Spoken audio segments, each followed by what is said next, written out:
नमस्कार।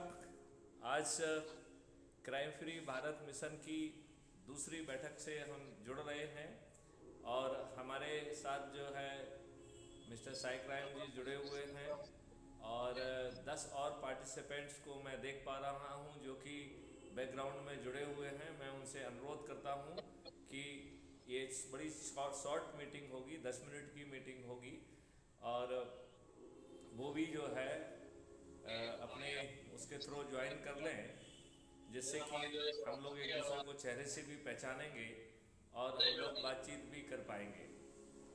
तो साईक राम जी, आप अपने अनुभव बताइए और आप इस मिशन के बारे में बताइए थोड़ा सा कि आप इसके बारे में क्या महसूस कर रहे हैं और हम कैसे जो है इस मिशन को और तेज़ी से बढ़ाएं, एनर्जी मॉडल के हिसाब से हम कैसे आगे बढ़ें, क्योंकि जो हमने इस मॉडल को कंसीव किया गया है इसमें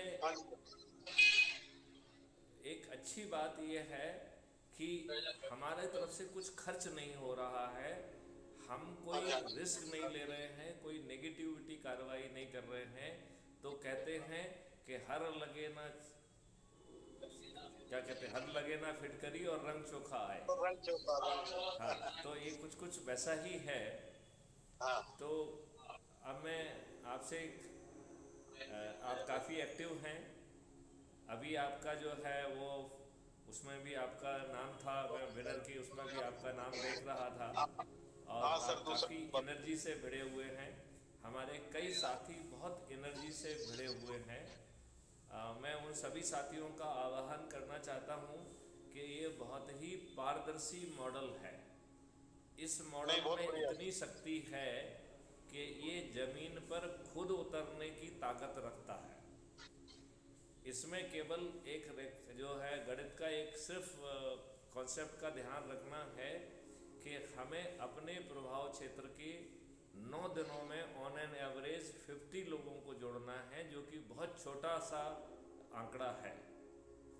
यदि हम रिलीजियसली 9 दिन प्रयास करके ऑन एन एवरेज 50 लोगों को जोड़ देते हैं तो हम 9 दिन के अंदर जो है वो 100 करोड़ तक पहुंच जाएंगे। Sure sir. इसमें हमें एक चीज़ और सोचना है कि यह ऊर्जा केंद्र का कॉन्सेप्ट है, प्रचार केंद्र का कॉन्सेप्ट नहीं है। तो आप मुझसे पूछेंगे कि ये ऊर्जा केंद्र और प्रचार केंद्र में क्या फ़र्क है। तो जो प्रचार केंद्र है वो आप जो है थोड़ा सा अपना उसको घुमा दीजिए, जिससे कि आपकी फ़ोटो जो है ना हम लोगों की एक जैसी आ जाए। तो इसको अपने मोबाइल को आप पोर्ट्रेट में कर दीजिए। Right, now it is good. ठीक है। तो नमस्कार आपको जुड़ने के लिए। तो मैं ये एक्सप्लेन कर रहा था कि ये ऊर्जा केंद्र है और ये प्रचार केंद्र नहीं है। ऊर्जा केंद्र और प्रचार केंद्र में थोड़ा सा फर्क है। प्रचार केंद्र जो है हर किसी को एड्रेस कर होता है और जो ऊर्जा केंद्र है उसमें आपको अपने प्रभाव क्षेत्र के जो लोग आपसे ऑलरेडी वर्षों से जुड़े हुए हैं, जिनके बीच में विश्वास का एक सेतु है, जिसमें वर्षों का एक जुड़ाव है, ये लोग जो है उस जुड़ाव का उपयोग करते हुए कैसे जो है उनको जो है उनके अंदर जो कहना चाहिए कि नेगेटिविटी है, निराशा है, बातचीत के जरिए उनके हृदय की वो निराशा नेगेटिविटी को ख़त्म करके जागरूक करते हुए पॉजिटिविटी उनके अंदर जगाना है। बस इतना सा काम करना है और उनको जोड़ना है और संकल्पित करते जाना है। इतना आसान है ये। और इसमें किसी तरीके की कोई अपन नेगेटिव कार्रवाई नहीं कर रहे हैं, तो रिस्क जीरो है। किसी नियम का वायलेशन नहीं है, किसी कानून का वायलेशन नहीं है, किसी कंडक्ट रूल का वायलेशन नहीं है। ये इसकी सबसे अच्छी बात है।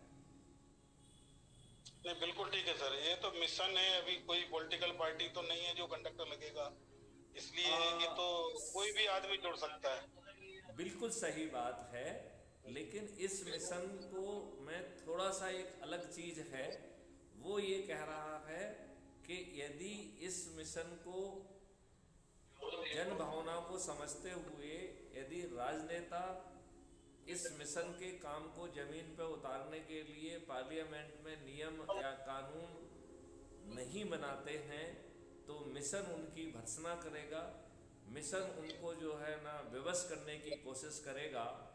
और हाँ तो हम पार्टी में भी जा सकते हैं। यदि वो मोटी खाल के कारण ऐसा करने से नहीं करते हैं या इसको नज़रअंदाज करते हैं, तब मुझे लगता है कि मिशन के पास कोई विकल्प नहीं रह जाएगा, बल्कि जो है जिन लोगों को ज़्यादा प्रतिष्ठा पॉइंट मिले हैं, हाईएस्ट प्रतिष्ठा पॉइंट पाने वालों को जो है टिकट देकर पार्लियामेंट के मंदिर में पहुंचकर उन सब नियम कानून और व्यवस्थाओं को बदलना होगा, जिससे कि सही मायने में हम जो है, जो सो कॉल आज़ादी, सो कॉल समृद्धि, सो कॉल जो है ना, वो सब चीज़ जो है हम जमीन पे उतार सकें। मेरा ये मानना है कि ये गलत नीतियां हैं, जिनके कारण जो है नेचर ने अबंडेंस पैदा की है, स्केर्सिटी पैदा करने के लिए हम जिम्मेवार हैं। देखिए, पानी जो है हमारे शरीर में भी 70% है, धरातल में भी 70% है, समुद्र में, और उसको मिलाकर टोटल एरिया का 70% is occupied by the water. और हम लोगों ने पानी में भी स्केर्सिटी पैदा करके उसे हम पानी की बोतल में बेचने में सफल हुए। यदि हम लोगों का ये सब यदि चलता रहा, तो वो दिन दूर नहीं है जब हम जो है ऑक्सीजन का सिलेंडर भी बेचने में सफल होंगे। तो हमारा अवधारणा ये है कि लोगों को जोड़कर, और क्राइम फ्री भारत मिशन जो कि 5 सर्टेनिटी वाला मिशन है, जिसमें 5 रेवेन्यू स्ट्रीम भी हैं, जो ये कह रहा है कि बिना थाने जाए आपकी FIR दर्ज होगी, और वो भी आज की तुलना में 1000 गुना ज़्यादा ट्रांसपेरेंट होगी, इनफेलिबल होगी, उसे कोई डिस्प्यूट नहीं कर पाएगा, इवन फरियादी भी डिस्प्यूट नहीं कर पाएगा। तो उसके जो ऑडियो वीडियोस रहेंगे वो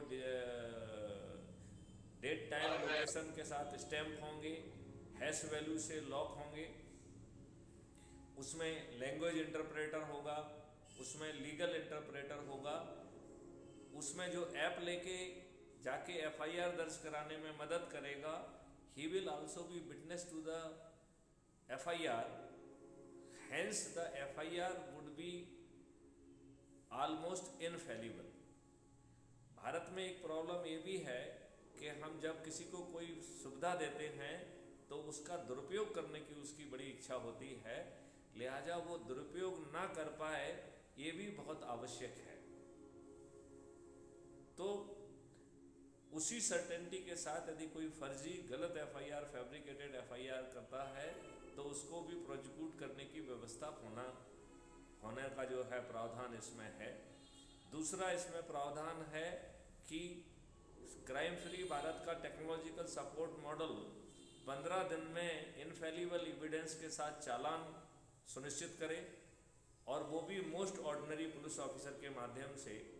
तीसरी सर्टेनिटी है कि बिना कोर्ट जाए distributed video based trial system के माध्यम से टेक्नोलॉजी का यूज करते हुए हजारों और लाखों ट्रायल एक साथ चलेंगे, और हम 7 दिन से लेके 30 दिन के अंदर जो है प्रकरण में न्याय दिला पाएंगे। और यदि उसमें 30 दिन से ज़्यादा लगते हैं तो everybody would be accountable including जज। जजों की संख्या इसमें मायने नहीं रखेगी, क्योंकि काफ़ी प्रावधान कानून में ऑलरेडी हैं। जैसे राम साहब, आप इस बात को मेरे ख्याल से जानते ही होंगे कि भारत का हर नागरिक एक पुलिस ऑफिसर है, और सेक्शन 43 सीआरपीसी के तहत उसे राइट टू अरेस्ट भी है। उसे सेल्फ डिफेंस में अपनी जान बचाने के लिए और दूसरों की जान बचाने के लिए वॉलंटरली कॉजिंग डेथ तक का जो है राइट टू डिफेंस अवेलेबल है। लिहाजा भारत का हर नागरिक एक पुलिस ऑफिसर है।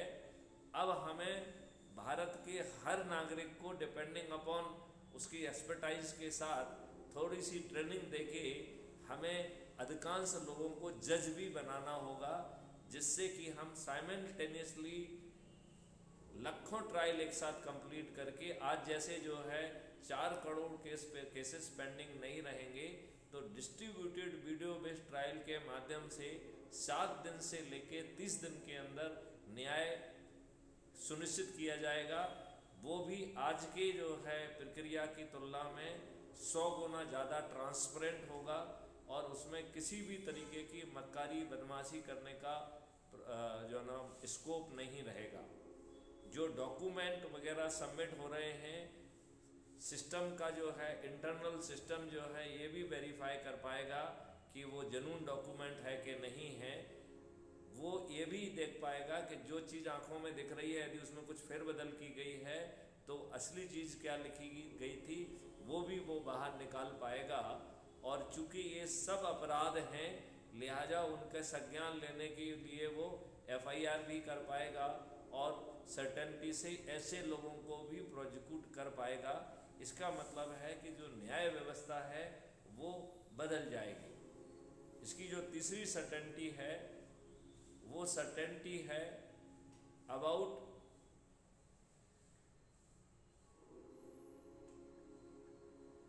Prevention of the crime.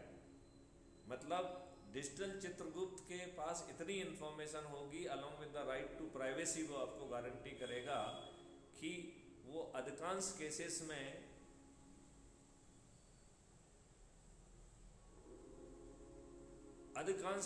में वो उनको प्रिवेंट कर पाएगा। तो चूंकि जब आप घर से निकल रहे हैं, आपके साथ कौन है, आप किस वाहन से निकल रहे हैं, हाव भाव के हिसाब से आप एग्रेसिव हैं, आपके पास हथियार तो नहीं है, ये सब प्रेडिक्शन बैकएंड इंजन करेगा और आपको ऐसी जगह पर वो जो है स्मार्ट इंटरवेंशन के तहत इंटरवीन करेगा कि आपकी हैसियत जो है, अपराधी की जो हैसियत है, कहते हैं हर कुत्ता अपनी गली में शेर होता है, तो वो शेर भी नहीं होगा, वो उसकी कुत्ते की हैसियत में होगा। तब जो है स्मार्ट इंटरवेंशन सिस्टम उसे पकड़ेगा। बहुत सारे ऑफेंसेस में प्रिपरेशन एक ऑफेंस है। जहां प्रिपरेशन एन ऑफेंस है, उन साक्ष्यों के साथ उसे प्रिपरेशन के लिए प्रोसिक्यूट किया जाएगा। जहां पर अटेम्प्ट ऑफेंस है, वहां अटेम्प्ट के लिए उसे प्रोसिक्यूट किया जाएगा। और जहां पर ये दोनों कैटेगरी अवेलेबल नहीं है, वहां पे प्रिवेंटिव एक्शन के तहत कार्रवाई की जाएगी। लिहाजा आगे चल के अपराध करना एक ऑप्शन नहीं होगा। शुरू में शायद हम 40-50% जो है प्रिवेंशन को कर पाएँ, लेकिन जैसे जैसे हमारा डाटाबेस बढ़ेगा तो 4-5 साल के अंदर में ही हम लगभग 99% ऑफेंसेस को रोक पाएंगे। और आपको अपराधी के बारे में हर जानकारी होगी। तो हम 5th सर्टेनिटी है रिहैबिलिटेशन ऑफ क्रिमिनल। तो जब आपको अपराधी के बारे में सब कुछ मालूम है और अपराधी को अपराध करने जब वो निकलने वाला है, इसका प्रेडिक्शन करके आप उस अपराध को रोकने की भी क्षमता रख रहे हैं, तो उस अपराधी को अपराधी क्यों बनाए रखा जाए? क्यों ना हमारा प्रोएक्टिव एलिमेंट गवर्नमेंट की बॉडी के और जो भी प्रोएक्टिव एलिमेंट्स हैं, चाहे वो वॉलंटियर्स हों, वो उसके पास पहुँचें, उसके क्या स्किल सेट है ये मालूम करें, उसको ट्रेनिंग की ज़रूरत है तो वो करें और उसका इस तरीके से रिहैबिलिटेशन किया जाए जिससे वो सेल्फ एस्टीम के साथ जी सके and he should become a national resource for the nation. और जो उसकी 5 रेवेन्यू स्ट्रीम्स हैं वो इतना पैसा देंगी कि हम टैक्स फ्री भारत कर पाएंगे। केवल क्राइम फ्री भारत की रेवेन्यू स्ट्रीम से इतनी पावरफुल रेवेन्यू स्ट्रीम इसमें होगी। ମୁଁ ବାଦାମ ବାଡ଼ି ଯାଉନି, ମୁଁ ଯାଉଛି ଗାଡ଼ି ଆଣିବାକୁ। तो अब सवाल उठता है कि मॉडल बहुत अच्छा है, क्या ये हमारे आज के राजनेताओं को रास आएगा? क्या हमारे राजनेता इसे होने देंगे? लिहाजा ये ज़रूरी है कि हम एनर्जी मॉडल से लोगों को जोड़ें, और जब हमारी सामर्थ्य जो है ज़्यादा रहेगी तो हमें नज़रअंदाज करने की किसी की हिम्मत नहीं रहेगी। जो चाणक्य का काम है वो क्राइम फ्री भारत मिशन की बहुत सारी एक्सपर्ट बॉडी ऑलरेडी कर रही है, चाहे वो टेक्नोलॉजी बनाने का हो, चाहे वो नियम कानून बनाने का हो। तो अब जो है केवल एक ही बात है, या तो आज हमारे चुने हुए प्रतिनिधि उसे संविधान जो है पार्लियामेंट के मंदिर में उतारें, और यदि किसी मोटी खाल या अहम के कारण यदि वो ऐसा नहीं करते हैं तो हमें जो है अपनी रणनीति लाना चाहिए, जिसके तहत हम जो है क्राइम फ्री भारत के जो सबसे ज़्यादा प्रतिष्ठा पॉइंट पाने वाले ऊर्जावान लोग हैं उन्हें हम जो है टिकट देकर उन्हें हम जिताने की रणनीति हमें लाना ही होगी। जब हम इस रणनीति के साथ जो है ना उतरेंगे तो हमारे पास एक पूरा रोड मैप होगा, हमें कोई नज़रअंदाज नहीं कर सकता है। यदि आज हमारे चुने हुए नेता आज ही यदि इस बात को मान जाते हैं तो 2022 से 2024 के पहले ही हम इसे ज़मीन पर उतार पाएंगे। यदि वो ऐसा नहीं करते हैं तो अंतिम विकल्प के तहत मिशन को फिर जो है अपने जो ज़्यादा प्रतिष्ठा पॉइंट वाले व्यक्ति हैं उनको खड़ा करके, और जो 100 करोड़ लोग जो जुड़े होंगे उनकी एनर्जी से हम उसको संकल्प के आधार पर जिता पाएंगे। तो राम साहब आप ये बताइए कि किस हद तक आप जो है इस मॉडल से सहमत हैं, किस मॉडल से जो है आप? नहीं सर, ये तो जो प्लान है ये तो बहुत ही है मार्केबल है, और इससे पूरी तरह से हम सहमत हैं। इसमें मेहनत करने की जरूरत है। हमारे जितने भी लोग जुड़ रहे हैं, जिस तरह से मॉडल काम कर रहा है, अगर हम सक्सेस हो जाते हैं, और होंगे सक्सेस होंगे, क्योंकि इसमें हमें कोई ज्यादा इन्वेस्टमेंट नहीं है, किसी को कुछ अपना टाइम ही देना है और अपनी चतुरता से लोगों को कन्विंस करके इससे जोड़ना है। तो बहुत सारे लोग विशेषकर जो रिटायरीज हैं या जिनके पास विशेष लोड नहीं है, वो काम ये आराम से कर सकते हैं, और कोई जैसा कि रिस्क नहीं है। सबसे बड़ा फैक्टर ये है कि लोग मैक्सिमम आज के समय में थोड़ा सा डरते हैं। वो डर भाई, इसमें फियर तो है नहीं कुछ। हम क्लियर है कि भाई हम तो अपना काम कर रहे हैं, मिशन कंट्री को आगे लाने के लिए और सुधार की बात कर रहे हैं। अगर हमारी प्रेजेंट बॉडी, प्रेजेंट गवर्नमेंट इसको मानती है तो कोई प्रॉब्लम ही नहीं है, हम लोग उनके साथ हैं। और नहीं मानती है तो हम इसको पार्टी में कन्वर्ट करके, और जो जैसा कि आपने कहा है कि उसको फाइट भी कर सकते हैं। कोई प्रजातंत्र तो इसी को कहते हैं ना कि भाई हम अपनी बात को रखें और हमारी बात में दम है तो आप एक्सेप्ट करिए। यही बात है, और इसमें श्योर है कि हम सक्सेस होंगे। थोड़ा सा अभी अगर आपने जो प्लान 9-10 दिन का दिया है, इसी में देखिए आप कि 3-4 दिन ही हुए हैं और काफी लोग इसमें जुड़ गए हैं। अब इसको मल्टीप्लाई करने की जरूरत है। मल्टीप्लाई करने में हम एक दूसरे की मदद भी कर सकते हैं। प्रत्येक आदमी को 9-9, 10-10 आदमी जोड़ना है। इसमें मेरा अनुरोध ये, आप बिल्कुल ठीक कह रहे हैं, इसमें मेरा एक अनुरोध ये है कि हम जो है अपने भी ऑडियो वीडियो बना के लोगों को जो है ना उत्साहित करें। हम जो है अपनी पॉजिटिव फीड डाल के लोगों को उत्साहित करें। और इसमें सबसे बड़ी बात है कि हमें अपने प्रभाव क्षेत्र के लोगों से ही बात करना है केवल। यदि आपने मेरी बात पहले सुनी होगी तो मैंने एक बात और स्पष्ट की है कि हमारे प्रभाव क्षेत्र में सभी ऊर्जावान लोहे नहीं होंगे। इसमें हमें 2 तरीके के पत्थरों से भी इनकाउंटर होगा हमारा। और जो ये पत्थर हैं, इनका जो सबसे बड़ा जो वो है कि जो आज की सत्ता से लाभ ले रहे हैं वो इसमें परिवर्तन नहीं चाहेंगे, लिहाजा हमारे लिए वो पत्थर तुल्य है। और दूसरे पत्थर वो हैं जिनकी ज़िंदगी में इतने नेगेटिव एक्सपीरियंसेस हैं कि उन्होंने कुछ अच्छा होने की आशा छोड़ दी है। लेकिन इसमें अच्छी बात ये है कि जो ये लोग हैं, ऐसे जो पत्थर भी हैं, चाहे वो कैटेगरी 1 के हों या कैटेगरी 2 के हों, ये पत्थर भी जो है जब चारों तरफ से ऊर्जा की बम्बार्डिंग होगी तो जैसे गिरगिट रंग बदलता है, ये सब ऊर्जाकृत होके महा ऊर्जा केंद्र बनेंगे। और हम जो है, जो कहते हैं ना कि जिसके में कबीरदास जी का जो बचपन में हम लोगों ने दोहा पढ़ा है कि लाली मेरे लाल की जित देखो तित लाल, लाली देखन मैं चली तो मैं भी हो गई लाल। अच्छा, राम साहब जो है, एक व्यक्ति ने आज ही मुझसे ये प्रश्न किया कि साहब जिन लोगों में ऊर्जा ज़्यादा है, वो कम उम्र के बच्चे हैं, वो लग के ज़्यादा लोगों को जोड़ सकते हैं और उन्हें ज़्यादा प्रतिष्ठा पॉइंट मिल जाएंगे, तो क्या आप बुजुर्गों को छोड़कर उन बच्चों को आगे बढ़ाएंगे? क्योंकि आपका तो कमिटमेंट है कि जिसके पास प्रतिष्ठा पॉइंट ज़्यादा होंगे उसको आगे बढ़ने का मौका दिया जाएगा। तो मैंने जो उनको जवाब दिया वो मैं आपके सामने प्रस्तुत करता हूँ और आपकी राय जानना चाहता हूँ।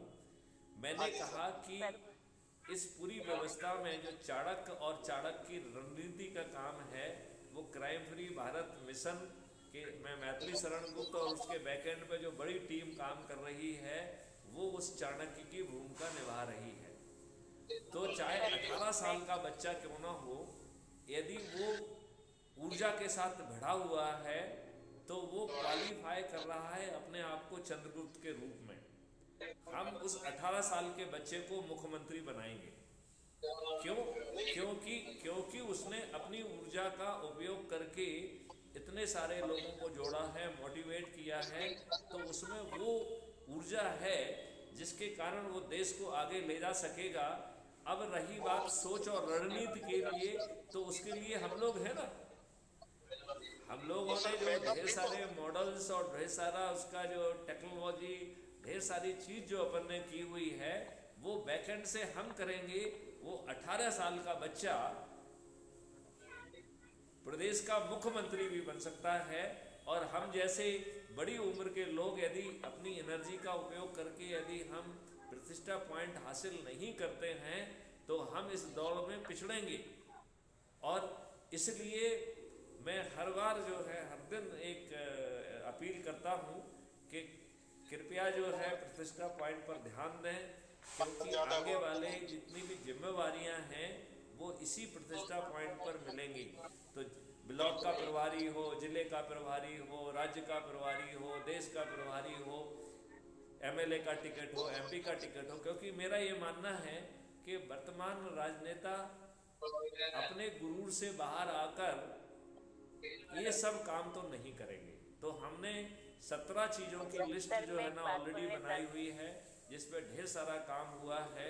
एंड मैं इस बात से कन्विंस हूँ और आप सब लोगों के भी राय जानना चाहूँगा कि बड़ी सुगमता से हम ये उद्देश्य हासिल कर सकते हैं। मैं सब लोगों के लिए उन उद्देश्यों को एक बार फिर से इनोमरेट करता हूँ, जिससे सब लोगों की जानकारी में वो होगा। तो पहला उद्देश्य है, पार्टी तंत्र ने प्रजातंत्र की हत्या कर दी है। हमारे चुने हुए रिप्रेजेंटेटिव जो हमारे वोट से जीत रहे हैं वो हमें रिप्रेजेंट नहीं करते हैं, वो पॉलिटिकल पार्टी को रिप्रेजेंट करते हैं। और ये पॉलिटिकल पार्टियां गलत व्यक्तियों को टिकट दे रही हैं और लोगों को मूर्ख बनाकर जीत रही हैं। लिहाजा पार्टी तंत्र ने प्रजातंत्र की हत्या की है, तो हमें पार्टी विहीन प्रजातंत्र चाहिए। और उसका एक पूरा मॉडल बनाया गया है जो बहुत आसानी से इस बात को हासिल किया जा सकता है, जिसमें पॉलिटिकल पार्टी रहेंगी लेकिन वो एनजीओ की तरह रहेंगी। वो एक सोच को डेवलप करेंगी, चरित्र को डेवलप करेंगी, लेकिन जैसे ही चुनाव आएगा वो डोरमेंट हो जाएंगी। वो डोरमेंट हो जाएंगी। उन्हें किसी का चुनाव प्रचार करने का हक नहीं होगा, उन्हें किसी को टिकट देने का हक नहीं होगा। और जब वो व्यक्ति विजयी हो जाएगा तो उसे वो पार्टी भेद के आधार पर नियंत्रित भी नहीं कर पाएंगे। तो लोग बाग जो है, लोग बाग अपनी स्ट्रेंथ पर जीतेंगे, अपनी बात कहेंगे। उनके लिए कोई स्टार प्रचारक नहीं होगा। तो जब वो अपने ज्ञान, अपने उसके आधार पर जीत के सामने आएंगे तो योग्य व्यक्ति होंगे, और उन एक व्यक्तियों की जो टीम है वो जुड़ेगी। तो इसके लिए हमने एक्सपेंडिचर फ्री इलेक्शन की व्यवस्था की है। तो राम साहब, आपने मालूम नहीं हमारा वीडियो देखा कि नहीं देखा है, एक्सपेंडिचर फ्री चुनाव व्यवस्था कैसे जमीन पे उतारी जाएगी, इसके ऊपर हमने कई वीडियो जो है जारी किए हैं। मुझे नहीं मालूम है कि आपने उनमें से किसी वीडियो को देखा है या नहीं देखा है। वो मैं नहीं देख पाया वो सर। अच्छा, एक्चुअल में तो 2-3 दिन में ही जुड़ा आप उसको जरूर देखिएगा, और जब आप उसमें प्रश्न करेंगे तो उसमें आपकी जो शंकाएं हैं उनको भी हम दूर कर पाएंगे। और इस जो एक्सपेंडिचर फ्री ऐप बेस्ड जो है इलेक्शन व्यवस्था जो होगी, इसमें हम प्रशासन को भी चुनाव की जिम्मेवारियों से मुक्त कर पाएंगे। ना कोई पोलिंग बूथ होगा, ना कोई पुलिस का मूवमेंट होगा, और जिस तरीके से हम लेजिस्लेचर को चुनेंगे उसी तरीके से एक सेकंड राउंड का चुनाव होगा जिसमें लेजिस्लेचर वोट देंगे, और सेम प्रक्रिया के तहत हम पॉलिटिकल एग्जीक्यूटिव को चुनेंगे। तो पॉलिटिकल एग्जीक्यूटिव जो है they will be directly elected through the legislature, और उनकी डिपेंडेंसी जो है लेजिस्लेचर पे, सर्वाइवल पे नहीं रहेगी। तो जो रूल ऑफ बिजनेस हैं, जो थोड़ा बहुत जो है ना उनमें परिवर्तन करना होगा, वो परिवर्तन जो है पार्लियामेंट के मंदिर में बैठकर किया जाएगा। लेकिन और जो पॉलिटिकल एग्जीक्यूटिव हैं उन्हें कानून बनाने का अधिकार नहीं होगा। तो वो कानून का ड्राफ्ट लेके तो आएंगे, लेकिन वो लेजिस्लेचर को उन्हें कन्विंस करना पड़ेगा, और वो लेजिस्लेचर के वोट से ही कानून बन सकेगा। अभी सुप्रीम कोर्ट ने एक केस में जो है ना ये ऑब्जर्वेशन दी है कि जब भी हमें किसी नियम के इंटरप्रिटेशन में कोई कंफ्यूजन होता है तो हम पार्लियामेंट की बहस की ओर देखते हैं, और हमें बहुत दुख होता है जब हम ये देखते हैं कि पार्लियामेंट में कोई बहस ही नहीं हो रही है। अपनी मर्जी चल रही है। हाँ, पार्लियामेंट में जो है 19 घंटे में 21 एक्ट पारित हो रहे हैं, ये सुप्रीम कोर्ट की ऑब्जर्वेशन है। तो मेरा इसमें कहना ये है कि हमारी जो नई व्यवस्था होगी उसमें एक्ट पारित नहीं होंगे, सेक्शंस वाइज सेक्शन पास करना होंगे, और जब आप सेक्शन वाइज सेक्शन जो है ना पारित करेंगे तो अपने आप बहस हो जाएगी। और ड्राफ्ट जो है वो केवल पॉलिटिकल एग्जीक्यूटिव लेके नहीं आएंगे, ड्राफ्ट जो है लेजिस्लेचर खुद ला सकते हैं, पब्लिक का कोई भी व्यक्ति ला सकता है with the support of a minimum number of legislature. Hence जो है हर किसी को दिमाग अप्लाई करके अच्छे कानून को जो है प्रस्तावित करना और उनको उतारने के लिए जो है वो भूमिका निभा सकते हैं। और यदि लेजिस्लेचर में बैठे व्यक्ति उसे नज़रअंदाज करते हैं तो वो पब्लिक की नज़रों में एक्सपोज होंगे। और जो हमने चुनाव की व्यवस्था रखी है उसमें लेजिस्लेचर में आपका क्या परफॉर्मेंस है उसे जो है दिखाने की जिम्मेवारी इलेक्शन कमीशन को सौंपी गई है। तो जो एक्सपेंडिचर फ्री चुनाव व्यवस्था है वो बहुत ही पावरफुल व्यवस्था है, और वोटिंग भी 100% होगी। तो यदि आप वोटिंग नहीं करेंगे, जैसे ही आप वोटिंग करेंगे तो वो सर्टिफिकेट जारी करेगा कि you have done a constitutional duty and it is hereby certified that you have done your voting. और यदि आपने वोटिंग नहीं की तो वही कहेगा कि despite these many reminders you have not done your constitutional obligation. Yes. Therefore your ID is being communicated to everywhere. अब आप जो है यदि बस से यात्रा करेंगे तो 10% किराया ज़्यादा लगेगा, रेल से यात्रा करेंगे तो 10% किराया ज़्यादा लगेगा, यदि आप अस्पताल में इलाज करने जाएंगे तो 10% जो है ना आपको वहाँ फीस ज़्यादा लगेगी। तो हर जगह आपको 10% चीज़ ज़्यादा लगेगी, जो आपको रोज ये बात को याद दिलाएगी कि आपने अपनी संवैधानिक ड्यूटी को पूरा नहीं किया है। तो राम साहब, मेरा ये मानना है कि आगे चल के 100% लोग वोटिंग करेंगे। जो किसी एक चुनाव में वोटिंग नहीं कर पाए होंगे उनको बुरे बुरे सपने आएंगे, और जब अगली बार जब चुनाव का मौका आएगा तो वो 24 से 48 घंटे के अंदर वोटिंग करेंगे। इस बात से आप सहमत हैं? हाँ, वोटिंग कंपल्सन हो जाएगा ना सर, बहुत जरूरी हो जाएगा, तो फिर नेचुरल है कि आदमी करेगा। उसके इफेक्ट जो है, साइड इफेक्ट, यदि वो वोटिंग नहीं करेगा तो उसे बहुत नुकसान झेलना पड़ेगा, इफेक्ट दिखाई देंगे ना उसके, तो नेचुरल है कि वो करेगा फिर। रश्मि जी, आप भी जो है जुड़ी हुई हैं, आप कुछ कहना चाहती हैं? आप अपने व्यूज जरा एक्सप्रेस करिए।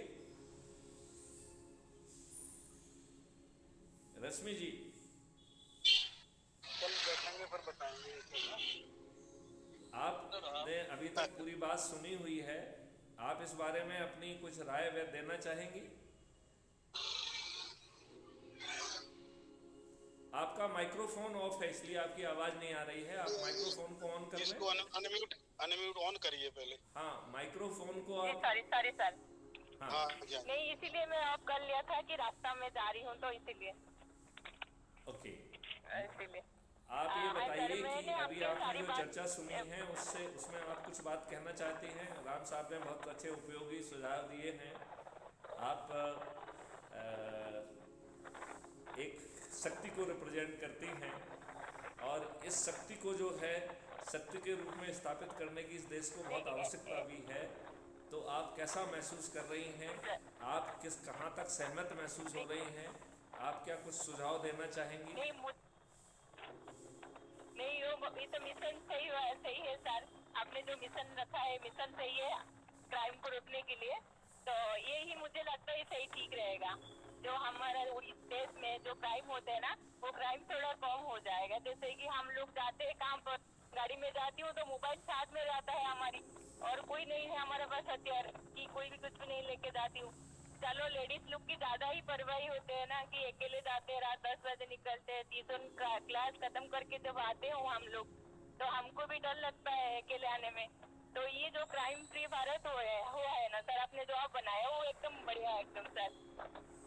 मुझे तो सही लग रहा है, बिल्कुल सही लग रहा है एकदम। आपने बिल्कुल सही कहा है। क्राइम फ्री भारत के रहने से डर जो है वो अपराधी के दिमाग में घुस जाएगा, और बाकी सब लोग सुरक्षित महसूस करेंगे। अभी जो पूरा डर है वो आम आदमी के दिमाग में है, और बाकी लोग स्वच्छंद होकर जो है अपराध कारित कर रहे हैं, भ्रष्टाचार में भी संलग्न हो रहे हैं। और सबसे बड़ी बात ये है, मेरे साथ भी एक बार सर रात 10 बजे निकल रही थी, तो कोई लड़का पीछा कर रहे थे, हमारी मुसीबत में पड़ गई थी मैं खुद। तो इसी वजह से तब से मैं एकदम साहसी मालिक बन गई हूँ। तो मेरे जब आती है ना मुसीबत, उनका सामना करना मुझे खुद पड़ता है, क्योंकि ना हम जानते हो कि कैसे मुसीबत को सामना करना पड़ेगा, लेकिन हथियार पास नहीं है, सही है सर, बट साहस अंदर होना जरूरी है। तो मैं चाहूँगा कि आप जो है, आपके पास जो नारी शक्ति है, आपसे जो बहुत सारे संगठन जुड़े हुए होंगे, आप एक मुहिम के तहत हर दिन 10 जो है महिलाओं को जोड़ने का आप काम करिए, जिससे कि जो एनर्जी हम हासिल करना चाहते हैं, जो बदलाव हम जो है चाहते हैं, उसे हम ज़मीन पे उतार पाएँ। तो मैं आपसे संकल्प चाहूँगा कि आप जो है एक्स्ट्रा मेहनत करके जो झिझक है, जो संकोच है, उससे बाहर आके जोड़ा जाए, और हमारे वैदिक उसमें पूरी मेहनत रहेगी सर।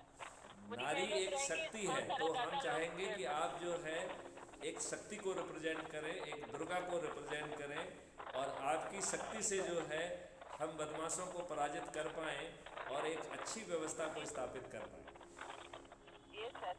नहीं, आप पे सही मिशन है आपकी, मुझे इसीलिए ऐड होना पड़ा। मेरे सारी जितना भी कल्चर में है, मेरी कल्चर में सबको ऐड कर लूंगी धीरे धीरे। उनके से पहले समझना पड़ता है कि इसे आपने वजह से क्या फायदा है, क्या नहीं फायदा, मुझे खुद भी पता नहीं है, तो मैं क्या समझाऊँ। अभी मुझे जितना भी सुन लिया मैंने, उतने में मुझे समझ आ गया है कि मिशन क्या है, इसलिए मैं सबको बाद में समझा सकूंगी, ऐड भी कर सकूंगी। आप जो है, जो एडमिन फीड में हम बहुत सारे वीडियोज़ को डालते हैं, जो वीडियोज़ आपको उस पर अपना कमेंट दीजिए, और उसको लोगों से शेयर करिए। और टीचमेंट ऐप के माध्यम से हम उनको जो है संबोधित कर सकते हैं। हम जो अपनी वीडियो मीटिंग है इसके माध्यम से भी उनको संबोधित कर सकते हैं।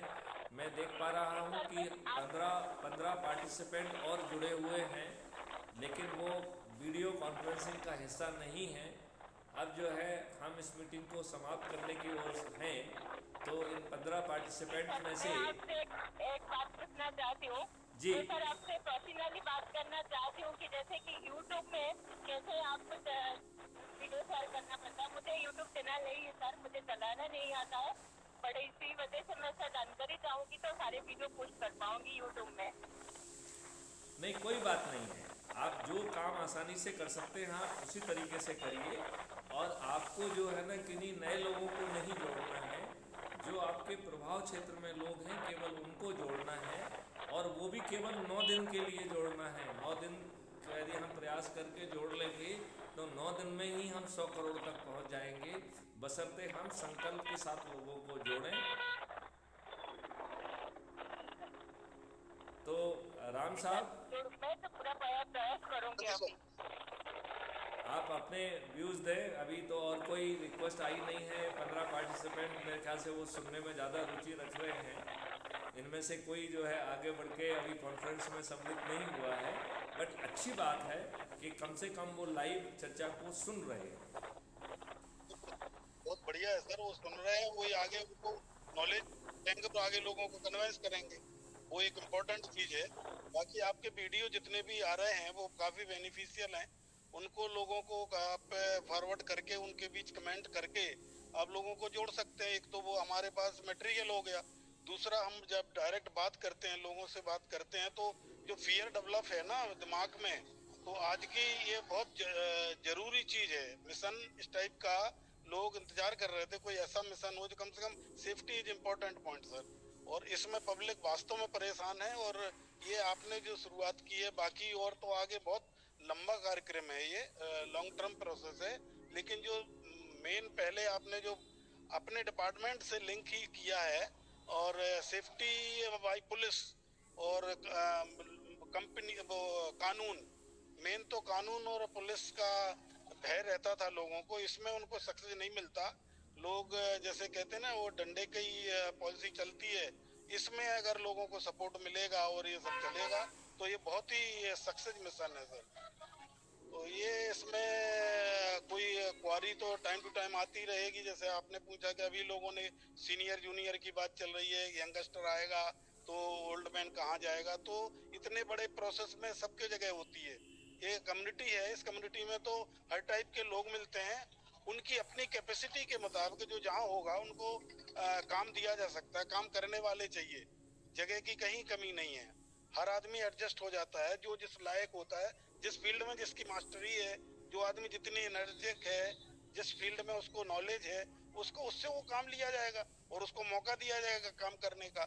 मेन ये है कि जो एक्चुअल में पे बैक टू सोसाइटी वाला कंसेप्ट है कि अगर आप सोसाइटी को कुछ करना चाहते हैं तो आपके अंदर दिमाग में वो बात होनी चाहिए कि हमें कुछ करना है। अगर कुछ करना है तो कहीं ना कहीं रास्ते निकलते हैं, और इसमें मिशन में मैक्सिमम वही लोग जुड़ेंगे, वही होंगे या तो जो फियर से ज्यादा परेशान है पब्लिक से या एडमिनिस्ट्रेशन से, वो लोग भी ज्यादा जुड़ रहे हैं। दूसरा, जो वास्तव में सोसाइटी के लिए, अपनी कंट्री के लिए कुछ करना चाहते हैं, जो अभी ऐसी अपॉर्चुनिटी ढूंढ रहे थे, उनके लिए तो बहुत ही बेहतर हो। माफी चाहती हूँ, बीच में बोलने के लिए माफी चाहती हूँ। बोले सर मैं एक बात बताना चाहती हूँ, जिसके दिल में हिम्मत हो गया ना सर, इसी काम से जुड़ेंगे। जो क्राइम फ्री भारत जो बना हुआ मिशन है ना, ये तो हिम्मत होना चाहिए दिल में।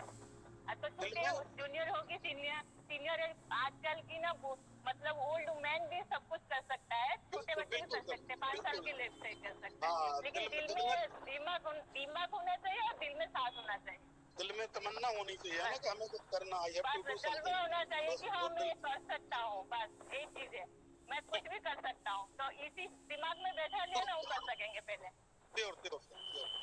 तो यही हौसला, यही जो है तमन्ना और यही इच्छा शक्ति चाहिए। इसी जो है सोच के साथ हमें इस मिशन को आगे बढ़ाना है। और हमें ये ध्यान रखना है हम कि तो हमें हर हम दिन दिल से कम आपके से कम साथ 10 हूँ, लोगों को आपके मिशन जोड़ना में हम है दिल के साथ हूँ। और ये क्रम कम से कम 9 दिन तक चलना चाहिए। सर इसमें केवल एक बाधा आती है जी हम तो साथ देश का बेटी है और बेटा भी है, तो देश के लिए कुछ नहीं करेंगे तो किसके लिए करेंगे। चलो मानो हम पुलिस में नहीं है, फिर भी कुछ भी दिल से कुछ अच्छे कर लेंगे तो बहुत अच्छा रहेगा। रश्मि जी, ये क्या जो है मैं ना, आपको ये अमर बताऊं कि आप पुलिस में हैं? नहीं, मैं आपको बताता हूं आप पुलिस में हैं। नहीं, मैं आपको बता रहा हूं ना, मैं कानूनी रूप से आप एक पुलिस ऑफिसर हैं। मुझे सिद्ध करने में बस 1 मिनट लगेगा। देखिए, मुझे साहब ना पुलिस वाले बहुत पसंद है, पर पुलिस नौकरी बहुत पसंद है।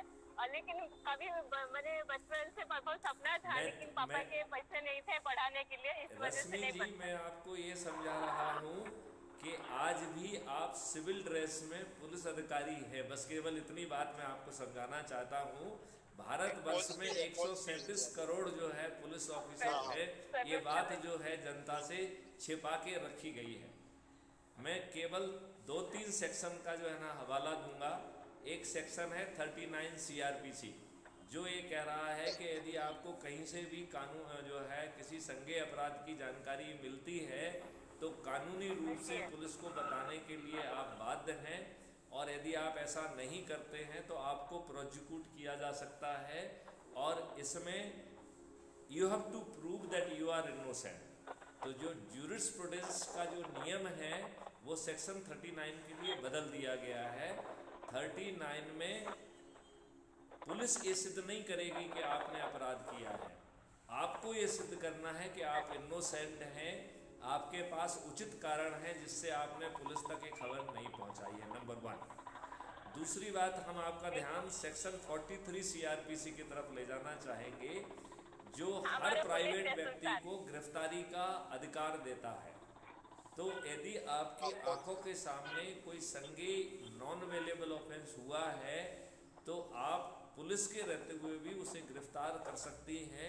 कानून में आपको ये शक्ति दी गई है सेक्शन 43 CRPC में। यदि पुलिस ऑफिसर पास में है तो उसे गिरफ्तार करके आप उसे सौंप सकती हैं, और यदि कोई पुलिस ऑफिसर पास में नहीं है तो उस व्यक्ति को गिरफ्तार करके आपको थाने पहुंचाना होगा, और वो जो थाने पे पहुंचने पे पुलिस उसे री अरेस्ट करेगी। अभी आपने देखा होगा ढेर सारे इनकाउंटर में पुलिस जिस राइट टू प्राइवेट डिफेंस का फायदा लेती है, वह प्राइवेट डिफेंस जो है आम आदमी को अवेलेबल है। ये पुलिस के लिए नहीं है, ये हर आदमी के लिए है। तो यदि कोई व्यक्ति किसी की जान को जोखिम में पहुंचा रहा है तो उसकी अपनी जान बचाने के लिए या किसी अन्य व्यक्ति की जान बचाने के लिए right to defence, private defence, self defence के तहत you can cause voluntary death of the other person. मतलब दूसरे की जान बचाने के लिए आप उसकी मौत कारित कर सकते हैं, और आपने कोई अपराध घटित नहीं किया है। You are exempted under law. बस मैं केवल आपको ये बताना चाहता हूँ कि जो पुलिस की शक्तियाँ हैं वो भारत में हर नागरिक को अवेलेबल हैं। तो रश्मि जी, आप भी जो है वर्दी धारण तो नहीं करती हैं, लेकिन आप सिविल ड्रेस में एक पुलिस ऑफिसर हैं। बस मैं आपको सब इतना कन्विंस करने की कोशिश कर रहा था, वो भी आपको धाराओं के सहित आपका ज्ञान बढ़ाते हुए। आज गूगल का ज़माना है, आप उसे चेक कर सकती हैं, आप उसे खुद पढ़ सकती हैं। सर, हनुमान जी को जामवंत ने उसकी ताकत दिखाई थी, तो ये ताकत आप दिखा रहे हैं। बिल्कुल बिल्कुल बिल्कुल। हाँ, इसी तरह ताकत जब मिलती है तो फिर आदमी उसका यूज कर सकता है। भारत की ये सोच है कि भारत के हर नागरिक को जो पुलिस के अधिकार उसको प्राप्त हैं उनको संपादित करने की उसको ट्रेनिंग दी जाए, उसको फिजिकल ताकत दी जाए, और यदि उसे उस ड्यूटीज़ को निष्पादन में यदि वो जोखिम उठाने के लिए तैयार है तो उसे जो है ना पुलिस की कोर्ट से वो जो है हथियार भी कलेक्ट करने का उसे अधिकार होना चाहिए। क्योंकि क्राइम फ्री भारत का जब ऐप उसको कहेगा कि आप फलाने को अरेस्ट कर लीजिए, he is carrying weapon and you are train to handle such situation, तो वो ऐसी सिचुएशन का भी सामना करने के लिए तैयार हो सकता है। वैसे भी इस देश में आप अपनी सुरक्षा करने के लिए हथियार रख नहीं सकते हैं, और हमारा शासन जो है वो सॉवरेन रिस्पॉन्सिबिलिटी को पूरा नहीं कर रहा है, और हमें हमारी बात पे एफआईआर भी दर्ज नहीं हो रही है, और हमें वर्षों तक न्याय भी नहीं मिल रहा है। ये कहीं ना कहीं संविधान की व्यवस्था की फेल्योर है, और यदि कोई राज्य इस व्यवस्था की फेल्योर के लिए जिम्मेवार है तो उसे आर्टिकल 356 में डिसमिस किया जा सकता है। That is the constitutional accountability of the government. ये हमारे दुर्भाग्य की बात है कि हमने वो इंस्टीट्यूशनल मैकेनिज्म पैदा नहीं की है जिसके माध्यम से हम इस अकाउंटेबिलिटी को ज़मीन पे उतार सकें। अन्यथा संविधान ने गवर्नर के पद की इसीलिए अवधारणा की है, और वो हर महीने एक रिपोर्ट प्रेसिडेंट को भेजते हैं कि राज्य सरकार का काम जो है संविधान की मशीनरी, संविधान की व्यवस्था के अनुसार चल रहा है कि नहीं चल रहा है। अब हमारे गवर्नर राजनीतिक हो गए हैं, वो राजनीति के हिसाब से रिपोर्ट भेजेंगे तो काम नहीं चलेगा। तो क्राइम फ्री भारत मिशन जो है वो पूरी रिपोर्ट कंपाइल करके गवर्नर साहब के पास भेजेगा, और फिर अपेक्षा करेगा कि कम से कम गवर्नर साहब हम हमारी रिपोर्ट को ही आगे प्रेसिडेंट को फॉरवर्ड कर दें। और यदि गवर्नर महोदय ऐसा नहीं करते हैं तो फिर PIL लगाकर उन्हें अपने कर्तव्य के निर्वहन के लिए भी बाध्य करने की सोच जो है वो क्राइम फ्री भारत की है। हमारा ये मानना है कि यदि हम इंस्टीट्यूशनल मैकेनिज्म पैदा कर देंगे तो हमारे पास 4 बड़े बड़े हथियार हैं जिनसे हम सरकार को सरेंडर करने के लिए विवश कर सकते हैं। पहला हमारे पास लीगल हथियार है, दूसरा हमारे पास प्रशासकीय हथियार है, तीसरा हमारे पास लेजिस्लेटिव अकाउंटेबिलिटी का हथियार है, और चौथा हथियार संवैधानिक व्यवस्था का हथियार है, जिसके तहत जो शेड्यूल 7 में लिस्ट 1 और लिस्ट 2 और लिस्ट 3 में जो जिम्मेवारियां सौंपी गई हैं, यदि कोई राज्य सरकार उसका निर्वहन नहीं करती है तो यह कॉन्स्टिट्यूशन के फेल्योर ऑफ मशीनरी के रूप में निरूपित किया जाकर उसे आर्टिकल 356 के तहत डिसमिस करने का प्रावधान है। और यदि हम इस प्रावधान को इन्वोक करा पाए तो किसी भी सरकार की हिम्मत नहीं होगी कि वो अपनी संवैधानिक जिम्मेवारियों को पूरा ना करे। आज जो है बहुत सारी सरकारें जो है सैया भाई कुतवाल तो डर किस बात का है इस तरह पर काम कर रही हैं, और उन्हें कोई डर नहीं है।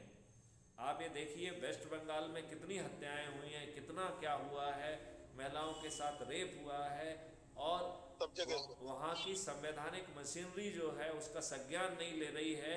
उनके वहाँ के गवर्नर जो है उन्हें लज्जा नहीं आती है, वो मीडिया के सामने रोते हैं। भैया जो उनको 1 महीने में रिपोर्ट भेजना चाहती है उसमें तथ्यों के साथ वो रिपोर्ट क्यों नहीं भेजते हैं कि सरकार को डिसमिस करो, there is a failure of constitutional machinery. क्या ये उनकी संवैधानिक जिम्मेवारी नहीं है?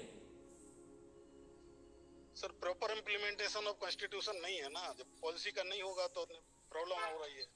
आपने बिल्कुल सही कहा कि ये लोग जो है संविधान को अपने हिसाब से, अपनी सुविधा के हिसाब से इम्प्लीमेंट करते हैं, और इन्हें डर है कि यदि ये किसी दूसरी सरकार को डिसमिस कर देंगे तो इनकी सरकारें भी तो वही सब गोरख धंधा कर रही हैं, कल उनकी सरकार को डिसमिस करने का भी दबाव बनेगा। इसलिए ये एक दूसरे को बचाते हैं, ये कोई फर्म एक्शन नहीं लेना चाहते हैं। चारों तरफ लचर व्यवस्था है, चारों तरफ हर कोई धन कमाने में लगा हुआ है, चारों तरफ करप्शन का बोलबाला है, और सबकी इस भ्रष्टाचार में हिस्सेदारी हो गई है। इससे जो हमारा एनर्जी मॉडल है वो इनके ऊपर इतना दबाव बनाएगा कि यदि ये नहीं संभले तो 2024 में इस मॉडल को पराजित करने के लिए तैयारी करना होगी, तभी लॉजिकल ये अपने आप को जमीन पर उतार पाएगा। मानसिक रूप पे ये तैयारी होना चाहिए कि यदि ऐसी स्थिति निर्मित होगी तो हमारी स्ट्रेटेजी ये होगी, हम इनके रहम करम पर नहीं रहेंगे, हम इनकी मनमर्जी पर नहीं रहेंगे। बिल्कुल बिल्कुल सही। तो हमारे जो 15-16 साथी हैं अब तो 18 हो गए हैं। तो 18 साथी सुन रहे हैं, मैं उनसे निवेदन करता हूं कि आपको ज़रूर जो है इस चर्चा का लाभ मिला होगा। हम कोशिश करेंगे चाहे 5 या 7 मिनट के लिए जुड़ें, लेकिन हम हर दिन 7 बजे जो है 10-15 मिनट जुड़ के बातचीत करें और अपने जो अंदर की ऊर्जा है उसको फलीभूत करें, उसको जागृत करें। और हम ये कोशिश करें कि ये मिशन जो है हम 10 दिन के अंदर एक लॉजिकल लेवल तक पहुंचाने की कोशिश करें, जिससे यह आपकी सेवा शुरू कर सके। जब इसमें लोग जुड़े होंगे तो हम थाली बजाकर, दीपक जलाकर और आपकी समस्या के छोटे से वीडियो बनाकर राज्य सरकार को और प्रशासन को मजबूर करेंगे कि वो सख्त कार्रवाई करे।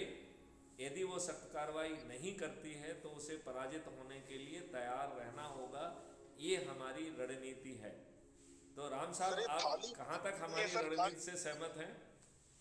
सर, मैं 100% सहमत हूँ। ये थाली बजाकर और ये दीपक जलाकर का ये मकसद मैं समझ नहीं पाया।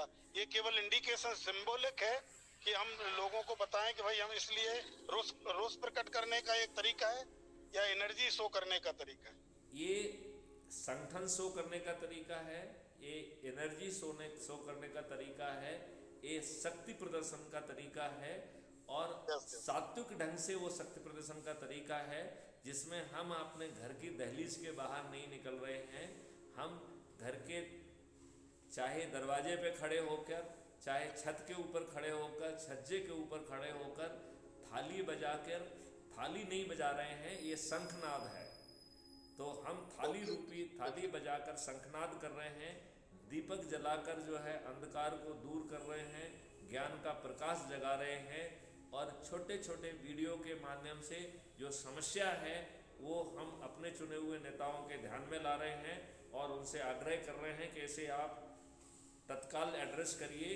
यदि आप इसे एड्रेस नहीं करेंगे तो आप पराजित होने के लिए तैयार हो जाइए। अभी ये रणनीति यहाँ तक सीमित है। आगे आप लोगों से चर्चा करके यदि इसमें थोड़ा बहुत फेरबदल की जरूरत होगी तो वो भी किया जाएगा। ठीक है, सिंबॉलिक जो है एक सिस्टम है कि हम रोष प्रकट कर रहे हैं, अपनी पावर दिखा रहे हैं, सब कुछ होता है उसी में। हाँ, क्योंकि जब यदि मान लो 100 करोड़ लोग जो है दीपक जलाकर थाली बजाएंगे तो हाँ, तो वो तो नेचुरल है सर। वो मीडिया से भी और मैसेज पहुंचाने वाली बात है जो कि जोर से पहुंचेगा। वन टाइम एक जगह होंगे, एक टाइम पर होगा सब कुछ, तो लोगों को जल्दी मैसेज पहुंचेगा। और फिर हम जो है हर प्रदेश के, हर जिले के जो है मीडिया प्रवक्ता बना देंगे, तो वो जो है इसके वीडियोस को उनसे शेयर भी करेंगे, अपना इंटरव्यू भी दे देंगे। तो चारों तरफ हम एक दबाव की राजनीति क्रिएट कर पाएंगे। और बैकग्राउंड में वो भय भी होना चाहिए जो रामचरितमानस में भगवान राम ने कहा है कि भय बिन होए ना प्रीत। जब उन्होंने कहा है विनय न मानत जल्दी जड़ गए 3 दिन बीत, बोले राम सकोप बस भय बिन होए ना प्रीत। तो सिस्टम में भय तो होना चाहिए। आज जो है भय खत्म हो गया है, ये हमारी सबसे बड़ी प्रॉब्लम है। हमें ये भय दोबारा स्थापित करना है। यदि हम भय स्थापित कर पाएंगे तो सब व्यवस्थाएं नियम, कानून और संविधान से चलने लगेंगी। और आज जो बेहयाई और बेशर्मी हो रही है, चारों तरफ भ्रष्टाचार का बोलबाला हो रहा है, उस पर निश्चित तौर पर अंकुश लगेगा। और हमारे पास हर चीज का समाधान है। मतलब राम साहब, आपको जान के ताज्जुब हो जाएगा, we are having a model for accident free Bharat. Bharat में एक्सीडेंट नहीं होंगे। हम हर साल 1,60,000 लोगों को खो रहे हैं इन एक्सीडेंट्स में, हाई स्पीड और डिफरेंट। बिल्कुल सही। और 8 लाख से 10 लाख लोग जो है हर साल जो है वो अपंग हो जा रहे हैं, जो कि कल तक ब्रेड अर्नर थे वो लायबिलिटी बन जा रहे हैं परिवार पे। हमारे पास एक ऐसा सशक्त मॉडल है, कभी हम आपको इसी मीटिंग के दौरान उसको समझाएंगे, जिसमें 1 by 1 सर। हाँ, 1 by 1 मीटिंग में कोई ना कोई नहीं सीखना है। बिल्कुल। तो अब आपकी इजाजत हो तो इस मीटिंग को यहीं पे अपन समाप्त करें। जी सर, एक बात सुनिए सर प्लीज। चलिए, तो वीडियो मीटिंग में जोड़ने के लिए मैं आप तीनों को धन्यवाद देता हूँ। मैं 18 साथियों को जो कि बैकग्राउंड में हैं, जो कि वीडियो में सम्मिलित नहीं हुए हैं, उनको भी साधुवाद देता हूँ, उनको भी धन्यवाद देता हूँ कि कम से कम उन्होंने जी सर, अभी मैं पूछना चाहती हूँ कि भोपाल का हाल अभी कैसे है? वर्षा में, बारिश में वजह से मतलब काफी तकलीफ में है ना भोपाल अभी। भोपाल का शहर में अभी बारिश के वजह से थोड़ा न्यूज मैंने देखा था। नहीं, भोपाल का मौसम अच्छा है, बारिश अच्छी हुई है, कोई दिक्कत नहीं है, सब कुछ बढ़िया है। और थोड़ी बहुत दिक्कत तो जो है लो लाइंग एरिया में हर जगह होती है, तो ऐसा कोई बड़ी प्रॉब्लम नहीं है। मौसम यहाँ का बहुत अच्छा है। और एक बार पुनः मैं आपको साधुवाद देता हूँ, धन्यवाद देता हूँ और अपेक्षा करता हूँ कि 10 मिनट का समय निकालकर हमारे अधिकांश पार्टिसिपेंट जुड़ें और हम जैसे जैसे जुड़ के बातचीत करेंगे हमारा लगाव भी बढ़ेगा, हमारा कॉन्फिडेंस बढ़ेगा और हम बहुत जल्दी जो है सफलता की ओर बढ़ेंगे, ऐसा मेरा अनुमान है। तो इस मीटिंग को यहीं पे समाप्त करते हैं, आप लोगों की इजाजत है। नमस्कार। चलिए, जय हिंद सर। जय हिंद, जय भारत, वंदे मातरम। वंदे मातरम। Crime free Bharat. Thank you sir, thank you.